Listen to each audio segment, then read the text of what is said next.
దేవుని నామానికి మహిమ కలుగును గాక. Praise the Lord. ఈ ఉదయకాల సమయంలో దేవుని యొక్క వాక్యాన్ని చదువుకుందాం. సామెతల గ్రంథము 10వ అధ్యాయము 28వ వచనం. నీతిమంతుల ఆశ సంతోషము పుట్టించును, భక్తిహీనుల ఆశ భంగమైపోవును.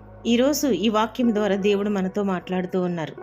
దేవునిపై ఉంచే నిరీక్షణ మన జీవితానికి శాశ్వతమైన సంతోషాన్ని పుట్టిస్తుంది అని. ఎవరైతే దేవుని యందు నిరీక్షణ గలవారై ఉంటారో వారి ఆశ ఎన్నటికీ భంగం కానేరదండి. దేవుని యొక్క వాక్యం స్పష్టంగా తెలియజేస్తూ ఉంది.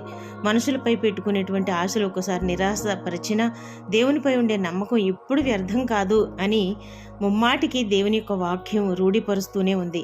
ఆయన మాటపై ఆధారపడి జీవించే ప్రతి ఒక్కరి జీవితాన్ని దేవుడు తప్పకుండా నిండైన సంతోషంతో నింపుతారు. ఆమేన్. నీతిమంతులు ఆశించినది వారికి దొరుకును అని సామెతల గ్రంథం 10:24లో చదువుతున్నాం. ఆయన మన హృదయ వాంఛలను నెరవేరుస్తారు. ఇంకా మనం చూస్తే దేవుని యొక్క వాక్యము మనకి ధైర్యము పుట్టించడమే కాదు, సంతోషాన్ని కూడా పుట్టిస్తుంది. దేవుని ప్రేమను ఆశ్రయించి ఆయనపై భారమంతా వేసినప్పుడు మన మనస్సుకు నిజమైన సమాధానం కలుగుతుంది. నిన్ను ఆశ్రయించి వారందరూ సంతోషించుదురు అని కీర్తనకారుడు 5:11లో చెబుతున్నారు. ఆయన తోడు మనకు ఉన్నదనే ధైర్యమే మన హృదయంలో సంతోషాన్ని పుట్టిస్తుంది. ఇంకా ఎవరైనా నిరాశగా ఉన్నారా? నా జీవితంలో రోజులు గడిచిపోతూ ఉన్నాయి, నా ఆశలు నెరవేరటం లేదు అనేటువంటి మనస్సు కలిగి మనశ్శాంతి లేక ఉన్న వాళ్ళు ఎవరైనా ఉంటే దేవుడు ఈరోజు మీతో మాట్లాడుతూ ఉన్నారు.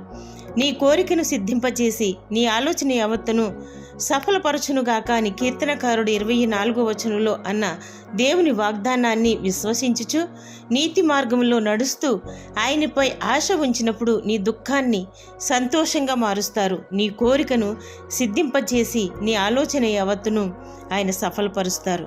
అటువంటి కృప దేవుడు మనందరికీ అనుగ్రహించును కాక. ప్రార్థన. మహాపరిశుద్ధుడైన మా ప్రియ పరలోకపు తండ్రి, నీ పవిత్రమైన పుణ్యపాదాలకు స్తోత్రాలు. ఈ ఉదయకాల సమయం మాకు ఇచ్చినందుకు వందనాలు. ఈ రోజంతా నీ కాపుదల భద్రత మాకు దయచేయండి. ఈ దినపు వాక్యము ద్వారా మా ప్రియులందరినీ ఆశీర్వదించి బలపరచమని, ప్రతి వారి కోరికను ఆశలను నీ స్వరూప దర్శనంలో నెరవేర్చి మేలుతో నింపమని యేసు పరిశుద్ధ నామములో ప్రార్థించి వేడుచున్నాను ప్రియ పరలోకపు తండ్రి. ఆమేన్. Praise the lord.